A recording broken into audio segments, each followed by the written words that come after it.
I'm Dr. Phillip Williams from Dallas, Texas. I'm the chairman of the Archives Committee for the American Association of Neurological Surgeons. We're here today in Honolulu, Hawaii, attending the 51st anniversary meeting of the American Association of Neurological Surgeons, better known as the Harvey Cushing Society. And in our interest in preserving the archives, the history of our great specialty, we're having an opportunity to visit with some of our great neurosurgeons that are here attending this meeting. Today we're privileged to have Dr. Lester Mount from New York City with us. And Dr. Mount, it's indeed a pleasure for you to be with us and to talk to those who might have an opportunity to view these videotapes and films about neurosurgery back when you started and as you've progressed through the years, and now as in your senior years in neurosurgery, what you can look forward to as far as what we can look forward to for that matter, as far as the specialties change. First of all, we'd like to know, Dr. Mount, where you're from and your background, your family, and some of those, your early education. Can you describe a little bit about that for us, sir? Yes, I was born in Lebanon, Ohio, which is between Dayton and Cincinnati. My mother and father had some interest in medicine. My father had wanted to be a doctor, but he had rheumatic fever, and he was told that he should not go into medicine, that he probably would not survive too long if he did, and so he did not go into medicine. And I think that's probably where my interest originally stemmed. That I was told that when I was 4 years of age, my parents said that I wanted to be a doctor or a minister. And all through my growing up period in grade school and in high school, of course I became interested in various things during that time. I wanted to be a fire chief or a railroad engineer or a milkman. I worked on a dairy for 5 years during my early period, from the time I was 9 till I was 14, and of course I wanted to be a milkman at that time. So, but when I was in high school and when I was preparing to go to college, then there seemed to be no doubt of what my interests were, and that was, of course, going into medicine.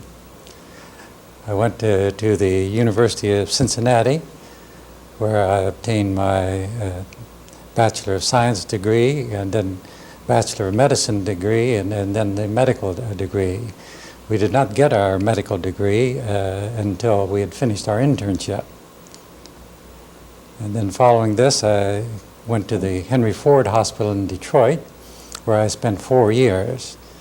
The first year was an internship, rotating internship, even in the laboratory, although the predominant part of it was surgery.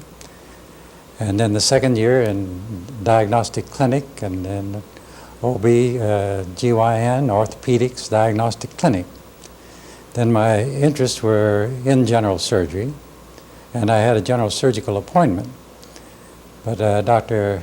Albert S. Crawford, who was the chairman of the Department of Neurosurgery, asked me if I would like to come and spend a year with him. Well, I had attended a year with him, and I became very much interested in neurosurgery, and then spent another year with him in neurosurgery. Following this, it was decided that I needed a better neurological background, and so I went to the Neurological Institute of New York for a year of neurology, which I had. And then Dr. Byron Stookey, who was the chairman of the Department of Neurosurgery and the professor of neurosurgery at Columbia University, asked me if I would come and spend some time with him in neurosurgery. So I had 2 more years of neurosurgery with him, making a total of 7 years of training, and then I was asked to stay on the staff there at the Neurological Institute, and have been there ever since. When did you finish up at the Institute as far as your training? In 1941. 1941. Yeah. It's kind of interesting. Here we are in in Honolulu, and of course 1941 was an important date here. Where were you during Pearl Harbor? In Pearl Harbor, had a party in our house that day. We had invited a lot of people. It didn't turn out to be a party since only one couple appeared, and we couldn't understand why nobody was showing. And then someone came and told us that what had happened. We hadn't had the radio on and had no knowledge of what was happening. That's interesting. Well, of course, being at the New York Neurological Institute, you had the opportunity to meet some of the great neurosurgeons of the world. Can you tell us some about the people that you've met, neurosurgeons who've made an impact on your practice, your ideals and philosophy of surgery and neurosurgery in particular? Well, I think that that Dr. Crawford was a very kindly man, and I think he taught me very much. He taught me about how to handle patients and people. He was a very religious man, and he taught me something that I've been teaching all of my students as I go along, and that is never to do anything to your patients that you would not want done to yourself. And as far as making decisions is concerned, it's always easy to decide what to do for a patient. If you say to yourself, if I were the patient, what would I want done? And then it makes the decision very easy. Mm-hmm. So that he had a great influence on my life, not only of having me interested in neurosurgery, but how to take care of people. Then Dr. Byron Stookey was the chairman of the department, and he had a great influence on me too, because he was such a wonderful teacher and an excellent neurosurgeon, very highly technically skilled, and he was a tough taskmaster. We all had to do exactly what he wanted done at all times. His word was law, and he didn't care where the chips dropped. If he thought something was right, that was it, and he didn't hesitate to tell anybody what he thought. That didn't always go over so well with many of his colleagues, but that was the way he was, and he didn't change all of his life. He physically was a big man, was he not? Yes, he was a very big man. Oh, he must have been at least 6'5", or maybe even 6. His interest was in trigeminal neuralgia to a certain extent, is that correct? Yes, he was interested in trigeminal neuralgia. He was interested in brain tumors, also, of which we had very many, and still have a predominance of brain tumors, I think, over any other one thing. I think the only possible exception to that would be intervertebral discs nowadays. Mm-hmm. But in the early days, that was practically all brain tumors and spinal cord tumors. You see, Dr. Elsberg preceded Dr. Stookey in the chairmanship, and he was still around at that time. He was the pioneer neurosurgeon in New York. Mm-hmm. And we have honored him in New York and forming the Elsberg Lecture. This was the New York Society for Neurosurgery, which was founded really in the late 30s. And Dr. Elsberg would come to our hospital about once a week, and in the evening, beginning about 7 or 7:30, he would spend about an hour and a half with us, going over patients which were presented to him, and he is the one, as you know, who wrote the book on spinal cord tumors. Any other great men that have come through the halls of the Institute that you... Well, we had the people coming through there from all over the world, and that, of course, is still happening. About Dr. Dandy, did you ever have an opportunity to meet Dr. Dandy? Yes, as a matter of fact, in the early 40s, I had an opportunity to discuss one of his papers that he presented in New York. Yes, he was a great person, and I think the things that he did for neurosurgery were really remarkable. That book of his on neurological surgery is really a classic. Well, I have the great privilege of having been trained by a man that you trained, Dr. Kemp Clark, so I feel close to the New York Neurological Institute. One of the things that I can remember Dr. Clark and others that we've been associated with have trained up there about how meticulous you yourself were in your operations, and I'd like for you to talk a little bit about that, some of your philosophy in surgery. I know that one of the questions I want to ask right now is, what's the longest operation you've ever done? I understand that you were no respecter of time when it came to the operation. Well, that is right. As far as the time is concerned, I tell my residents that you do not go into the operating room to see how quickly you can get out, nor do you go on a vacation to save money. That's good. And what I tell them again is do your patient what you would want done to yourself under similar circumstances. And if it takes 10 hours, it takes 10 hours. But you don't change your technique in doing these things if it takes 15 hours. So the opening and the what's done once you got the wound open and what's done in the closure always must be perfect, or as nearly perfect as one can make it. What's the longest operation you remember? Well, I think probably about 16 hours. The story gets up every time that it's told, so it's a little longer and a little longer. I've heard that we've gone around the clock a couple of times, but that's not true. Well, I can appreciate that, because I've heard it was 23 hours, but I'm glad to know what the actual facts are, 16 hours. But 16 is enough. That's a long time. What would you say was your favorite operation? Well, I think an intracranial aneurysm, I think, is my favorite operation. Of course, as you know, I've been interested in intracranial aneurysms for many years, and we participated in the cooperative study of aneurysms in the initial study.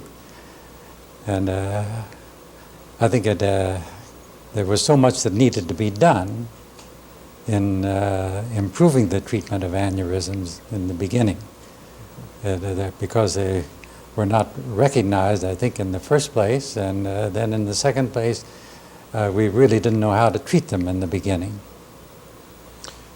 Under those same thoughts, would you say that, what would you say is your most difficult operation? Some type of aneurysmal approach? No, I think the most difficult and at the same time one of the most satisfying was that of a very large craniopharyngioma.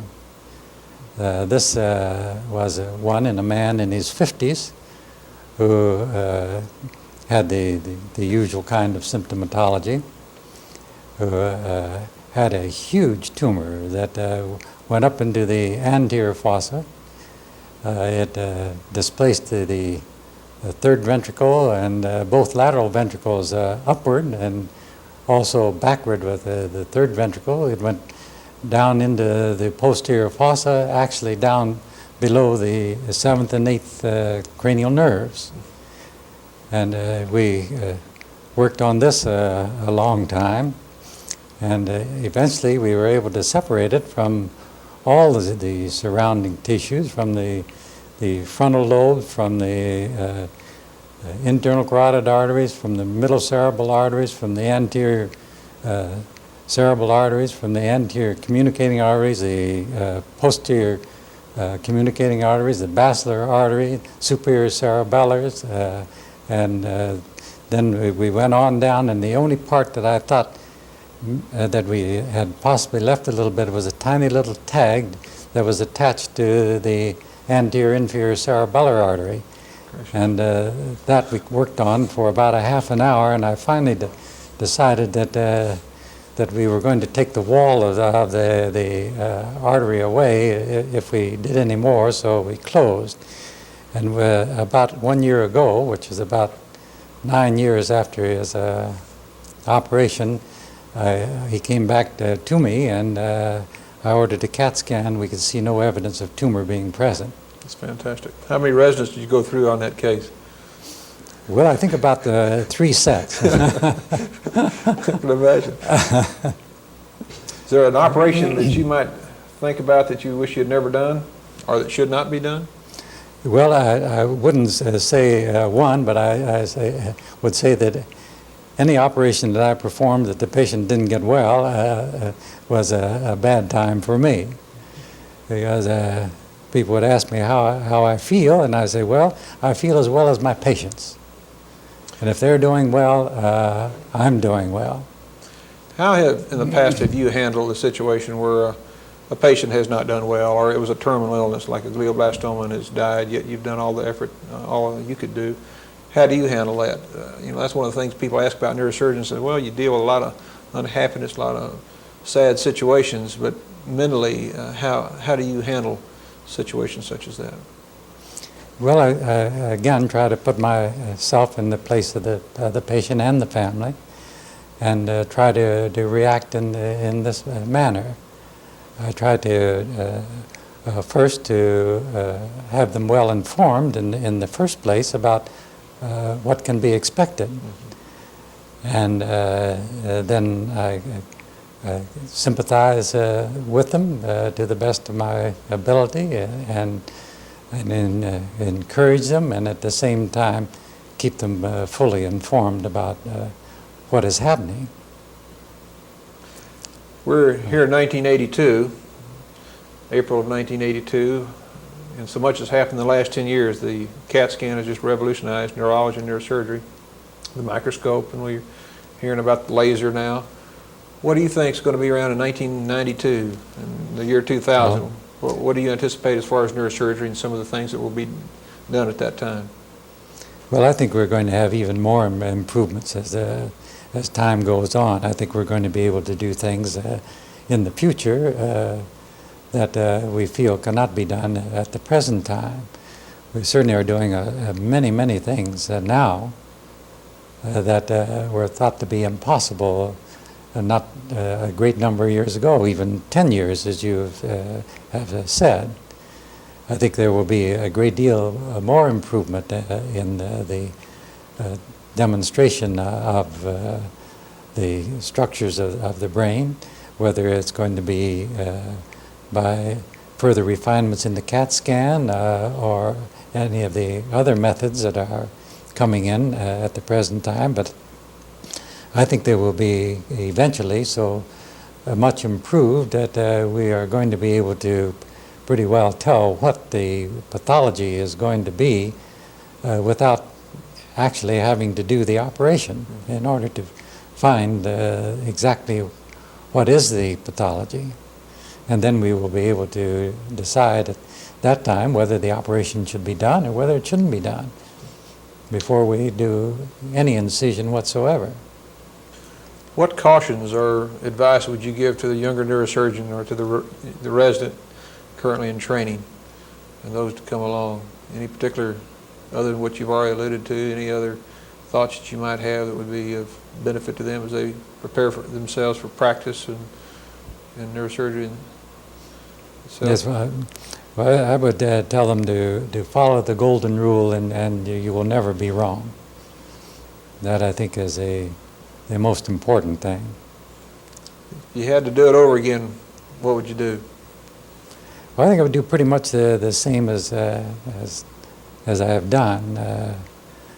I don't see anything that I would like to do differently than I have. I've been interested in teaching and research and practice from the very beginning. I've had great opportunities being at the Neurological Institute. I've had the good fortune of being the chairman of the department of the Hope ship, as you know, the people-to-people program that Dr. Bill Walsh initiated, and we have had the privilege of serving on the ship abroad 7 different times. And that has been a tremendous experience for us.